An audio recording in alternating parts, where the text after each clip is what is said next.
And so this is why partly I got attracted to Christian imagery, at least in part.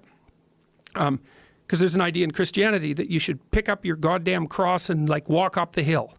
And that's dramatically, that's correct.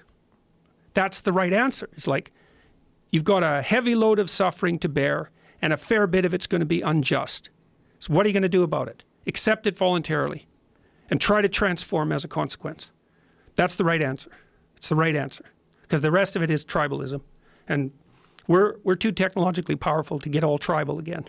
What's exciting to me is that I think this is the first time in my life that I've ever seen so much communication on these subjects.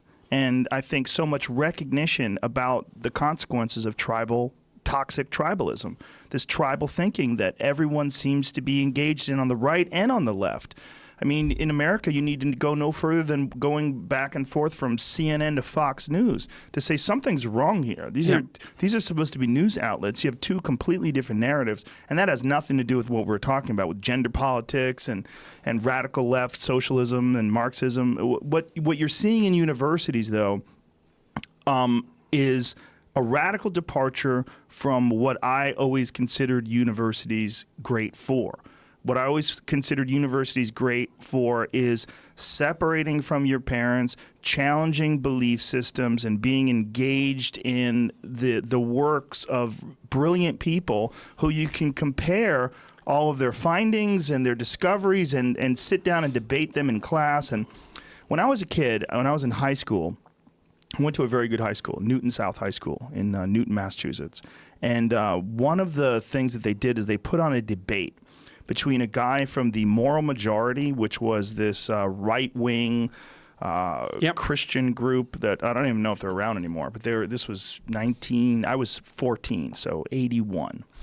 And Barney Frank, who was that congressman, is now one of the first openly gay guys in Congress.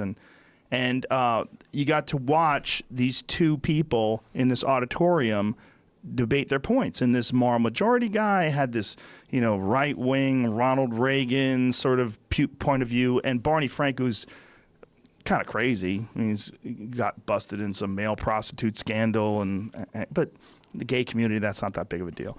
And just Barney Frank took him apart.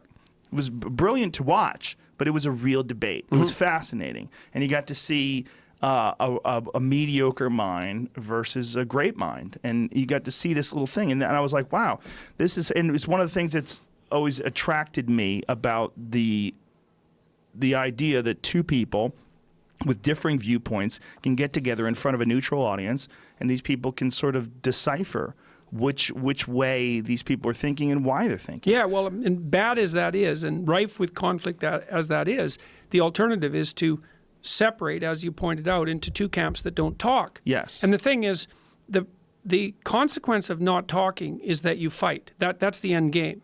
Because the only way you can stop from fighting with other people is by negotiating with them. And, one of the things that's also interesting, and this is partly why Silicon Valley leans to the left, is that a fair bit of your political preference is determined by your biological temperament. It's strongly influenced. So if you're a creative type who's kind of disorderly, then you're likely to be on the liberal left end of the distribution.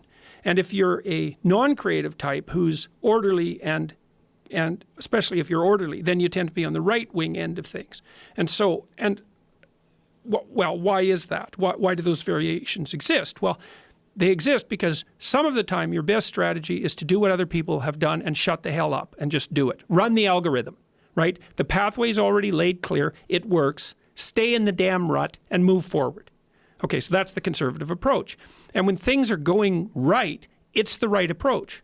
The problem is that sometimes it's not the right approach because something is shifted. And so something new has to emerge. And so then there's a bunch of people who are adapted to the new. And those are the entrepreneurial and creative types. And of course, they dominate Silicon Valley because it's a very entrepreneurial, what would you call it? Geography. And so they're going to lean to the left. But they have to understand, people have to understand that the left and the right need each other. The liberals and the conservatives need each other. Liberals start companies. Conservatives run them. And the problem with the conservatives is, well, they can only run a company in one direction because they're conservative. They don't think outside the box. But so if the company is working and the product line is good and everything is stable, like hire some conservatives because they'll maximize efficiency and they'll move down that track. But if the track is no longer going in a good direction because something's changed, the environment's changed, well, then you got to bring in the creative people. And so we need each other. And the only way that we can survive the fact that we're different and the fact that we need each other is by continually talking. We have to talk constantly. It's like, well, how much of what we're doing should we preserve versus how much of what we're doing should we transform? And the answer is, well, we don't know because the environment keeps changing. So what do we do about that? We talk. Now, I was on a CBC, Canadian Broadcasting Corporation interview a couple of days ago, and they took me to task. I tweeted out this invitation to the Keck boys to fill out this program that I developed called Future Authoring, and it helps people make a plan for their life. Explain the Keck boys. Yeah, well, they're an online group. They run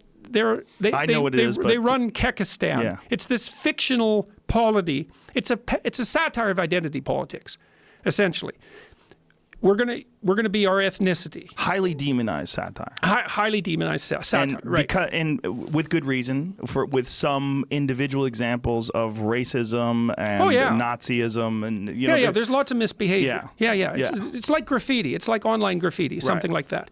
So, and the Keck boys are the ones who are often using the Pepe memes, for example, and. The left regards Pepe as a hate symbol. Pepe the frog. Pepe the frog. The feels-good frog. That's right. Kind of reprehensible frog. And so I tweeted out to them. I said, Keck boys, seek your 4chan, rescue yourself from the underworld, use code Pepe for future authoring. So it's free for 1 week. So they had to figure out what it meant. And then I showed this picture of Michigan J. Frog, which is the frog from old Warner Brothers cartoon, dancing frog that wouldn't perform when anyone was watching him.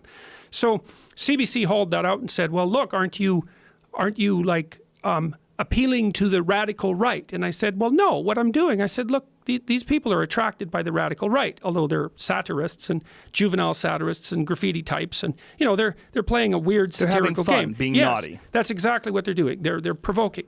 And my sense was, well, why don't you develop yourself as an individual and get the hell out of the ideological trap? So here's my program, which helps you write about your future, and that'll help you decide who you are as an individual, because that's the way out of the ideological trap.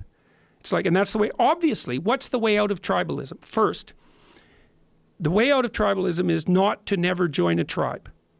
You actually have to join a tribe as you mature, right? Because what happens is, first of all, you're an infant, and then you have your parents to make a relationship with. But then when you move from your parents, you have your tribe, you have your group. Maybe it's the music you listen to, it's the gang you hang around with, whatever.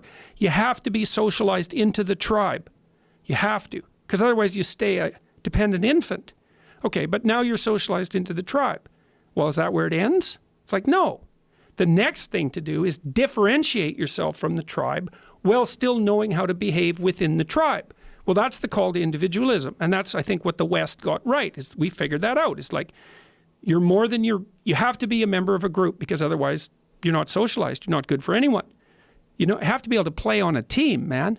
You have to have team loyalty. Okay, but that isn't where you should stop. You should take the next step and become a fully developed individual. And see, the problem with being just a group member is that it's the problem with conservatism.